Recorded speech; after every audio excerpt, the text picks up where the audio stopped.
आइए, मैं सत्यदेव प्रसाद कुशवाहा शिक्षक, आइए आप सबों का एसपी मोटिवेशनल पोएम में हार्दिक स्वागत है। आप सब्सक्राइब कर दें एवं बेल पर दबाकर ऑल पर सेलेक्ट कर दें ताकि मेरे द्वारा लिखी गई नैतिक, शैक्षणिक और मोटिवेशनल कविता आप तक आसानी से पहुंचता रहे, साथ ही साथ 12वीं की हिंदी भी आप तक पहुंचता रहे। आइए, आज मुझे मेरी बड़ी चाह है कि मैं आपको प्रेरित करने के लिए, आप ऊर्जा भरने के लिए मैं 2 शब्द व्यक्त करूं। तो मैं आपको यह कहना चाहूंगा, परिश्रम इतनी खामोशी से करो, परिश्रम इतनी खामोशी से करो कि तेरी सफलता की शोर हो जाए और माता पिता की प्रतिष्ठा चहुओर हो जाए। जिन्हें अपने कर्मों पर होता पूर्ण विश्वास, सफलता उसके चरणों को चूमने खुद आ जाती पास, खुद आ जाती पास, खुद आ जाती पास। आज आइए, आप हम लोगों को आज पढ़ना है पुत्र वियोग, 12वीं का पदभाग पढ़ना है। पुत्र वियोग जो सुभद्रा कुमारी चौहान द्वारा रचित है। सुभद्रा कुमारी चौहान का जन्म 1904 ईस्वी में हुआ था और शुरू से ही देश प्रेम की भावना रग रग में थी। और जब शुरू में ही देश प्रेम की बात इनसे ऐसे स्पष्ट होता है, सुभद्रा कुमारी चौहान में देश प्रेम की भावना उस समय मुझे देखने को मिलता है जब कम उम्र में, जब 9वीं क्लास की छात्रा थी, तब उन्होंने पढ़ाई को छोड़ करके महात्मा गांधी के असहयोग आंदोलन में आ गए। और यूं कहा जाए कि असहयोग आंदोलन में सर में कफन बांधकर आगे आ गई।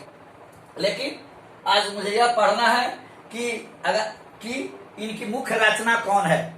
इनकी मुख्य रचना कौन है? इनकी मुख्य रचना है मुकुल, त्रिधरा और बिखरे मोती।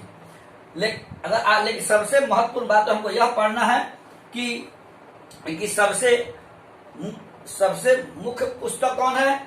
ये लिखेंगे मुकुल। और आपसे पूछेगा कि सुभद्रा कुमारी चौहान को किस पुस्तक के लिए, किस कविता संग्रह के लिए शेक्सपियर इनाम मिला, शेक्सपियर पुरस्कार मिला, तो हम लिखेंगे कि सुभद्रा कुमारी चौहान को मुकुल काव्य संग्रह पर शेक्सपियर पुरस्कार मिला। आपसे भी पूछेगा कि इस मुकुल की रचना कब हुई, मुकुल की रचना कब हुई, तो हम लिखेंगे मुकुल की रचना 1930 में हुई।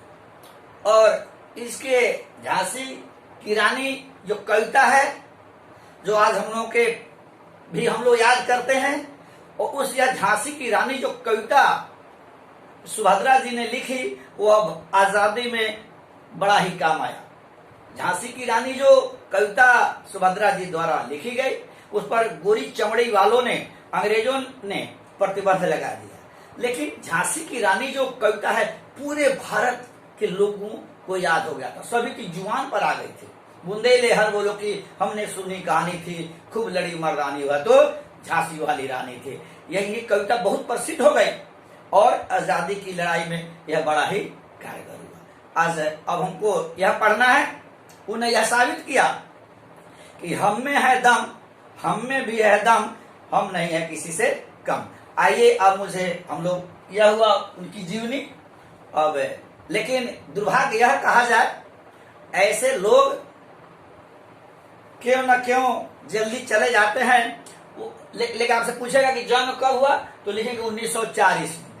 1900 मृत्यु कब हुई, मृत्यु के बारे में पूछे तो लिखेंगे मृत्यु 1948 ईस्वी में। लेकिन आपको थोड़ा याद रखना होगा कि जन्म हुआ कहाँ, इलाहाबाद में। जन्म कहाँ हुआ, इलाहाबाद में। आइए, अब हम लोग इनके द्वारा लिखी गई कविता को पढ़ते हैं, पुत्र वियोग। पुत्र वियोग को मैं संक्षेप में बताना चाहता हूं। पुत्र वियोग के में हम यह पढ़ेंगे कि एक पुत्र के मरने के बाद माँ की क्या स्थिति होती है, माँ कितनी दुखद स्थिति में आ जाती है। नारी हृदय की कोमलता पर सुभद्रा कुमारी चौहान ने प्रकाश डाला है। एक माँ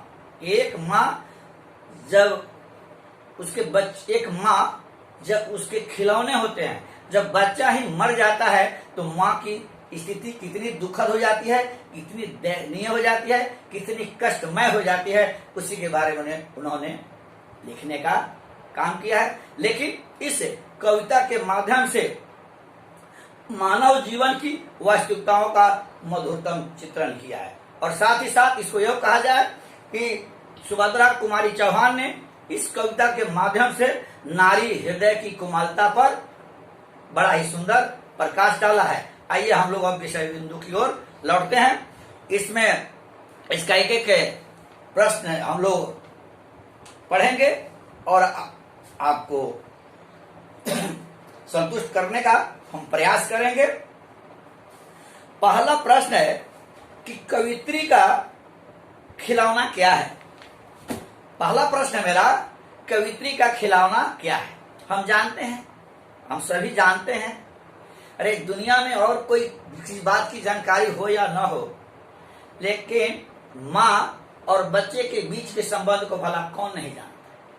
कौन है जो माँ और बच्चे के बीच के संबंध को नहीं जानता? कौन है इसे जो परिचित नहीं है? अगर हमसे पूछो तो मैं तो यही कहूंगा, हिंदी का सबसे अगर सरल अध्याय है या कविता है तो यह है, क्योंकि हमारे जीवन की वास्तविकताओं से यह जुड़ा हुआ है।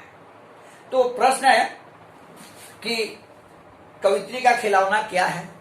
तो कवित्री का खिलौना क्या है, कौन है? बच्चा है। जिस तरह खिलौना इसलिए कहा गया है, एक बच्चा जब रोता है तो उसे खुश करने के लिए, उसे हंसाने के लिए, उसकी आवाज को बंद करने के लिए क्या करती है? माँ खिलौना देती है। बच्चा खिलौना पा करके खुश हो जाता है। जिस प्रकार बच्चा खिलौना को पाकर खुश हो जाता है, जिस प्रकार बच्चा खिलौना को पाकर खुश हो जाता है, उसी प्रकार हर माँ अपने बच्चा को पाकर के खुश हो जाती है, क्योंकि माँ के जीवन का वही एक रतन है, वही एक धरोहर है। इसलिए माँ जब जिस तरह बच्चा खिलौना को देखकर खुश हो जाता है, उसी प्रकार बच्चा माँ का खिलौना है। लेकिन इसकी स्थिति यह है कि उसके बच्चे मर जाते हैं, इसलिए माँ बड़ी दुखद स्थिति में। लेकिन आपसे पूछे कि माँ का खिलौना कौन है, तो हम लिखेंगे माँ का खिलौना उसका बच्चा है। क्योंकि बच्चा खिलौना से खेलता है और माँ बच्चे से खेलती है। इसीलिए अगर पूछेगा कि माँ का खिलौना कौन है, तो हम लिखेंगे माँ का खिलौना माँ का पुत्र है, माँ का बच्चा है। ठीक है। मेरा अगला प्रश्न है कि अब अगला प्रश्न है, कवित्री स्वयं को असहाय और विवश क्यों कहती है? कवित्री स्वयं को असहाय और विवश क्यों कहती है? जब बच्चा मर जाता है और बच्चा के मरने के बाद माँ की क्या स्थिति होती है, उसी को चौहान जी ने दर्शाया है कि जब बच्चा छोटा होता है तो माँ उसे गोद से नहीं उतारती, हमेशा उसे गोद से चिपकाए रहती है। उसे यह भय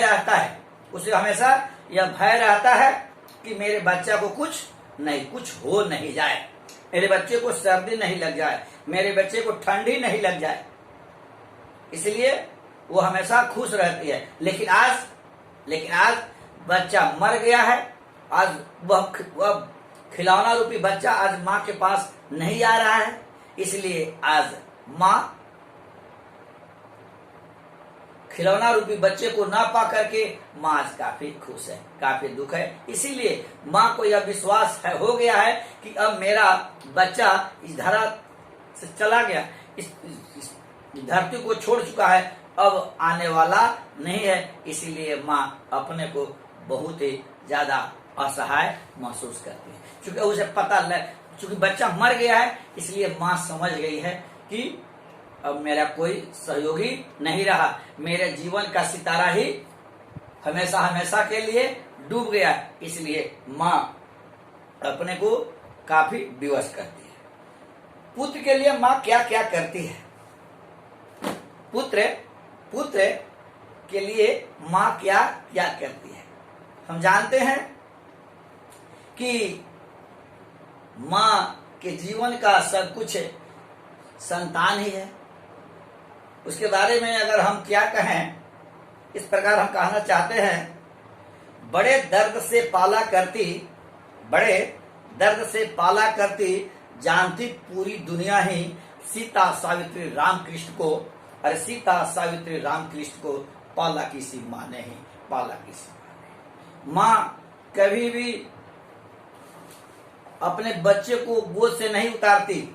माँ अपने बच्चे को गोद से नहीं उतारती, क्योंकि उसे यह भय है इसे सर्दी लग जाएगी, इसे कहीं लू न लग जाए, इसीलिए वह माँ अपने बच्चे को नहीं उतारती है, अपने गोद से नहीं उतारती है। और वही बच्चा एक बार माँ शब्द कहता है, वह एक बार बच्चा माँ आवाज लगाता है तो माँ दौड़ करके बच्चे के पास आ जाती है।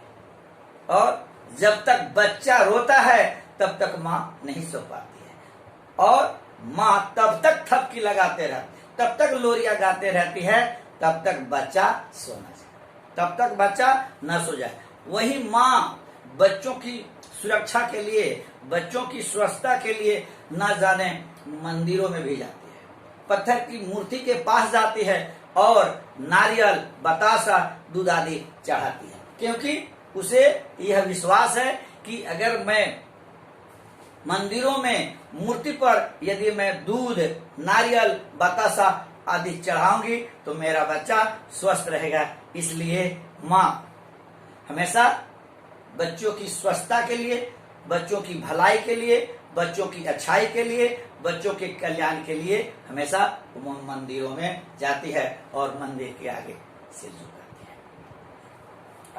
चौथा प्रश्न है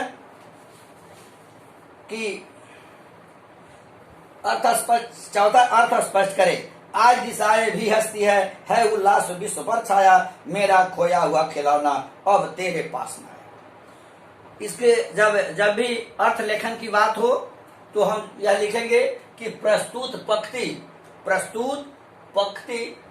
कवित्री सुभद्रा कुमारी चौहान, प्रस्तुत पंक्ति सुभद्रा कुमारी चौहान द्वारा लिखित पुत्र वियोग से ली गई है, जिसमें माँ अपने जीवन की अनुभूतियों को, या कहा जाए इस पंक्ति के माध्यम से माँ अपने दर्द को बयां करती है। वह कहती है कि आज सभी दिशाएं हंस रहे हैं, सभी लोग खुश हैं, सभी लोगों के चेहरे पर प्रसन्नता है, सभी लोगों की अधरों पर मुस्कान है, लेकिन आज मेरा सब कुछ चला गया। आसपास के सभी लोग खुश हैं, लेकिन अगर जीवन में कोई दुखी है तो मैं हूँ, क्योंकि मेरा बच्चा हमेशा हमेशा के लिए चला गया, क्योंकि मेरा जो बच्चा गया वो अब आने वाला नहीं है। इसलिए माँ बहुत ही दुखी है। माँ के बारे में, माँ कितना बच्चे के बारे में सोचती है हम जानते हैं। हम भले भूल जाते उसको, वह नहीं भूल पाती मुझको। हम भले भूल जाते उसको, वह नहीं भूल पाती मुझको। दुनिया में नहीं भूलने वाली माँ ही सिर्फ लगता है मुझको, माँ ही सिर्फ लगता है। आई विपदा जीवन में माँ कभी न हारी, आई विपदा जीवन में माँ कभी न हारी। अरे साहस क्षमता देख माँ की, खुद समस्या हारी, खुद समस्या हारी।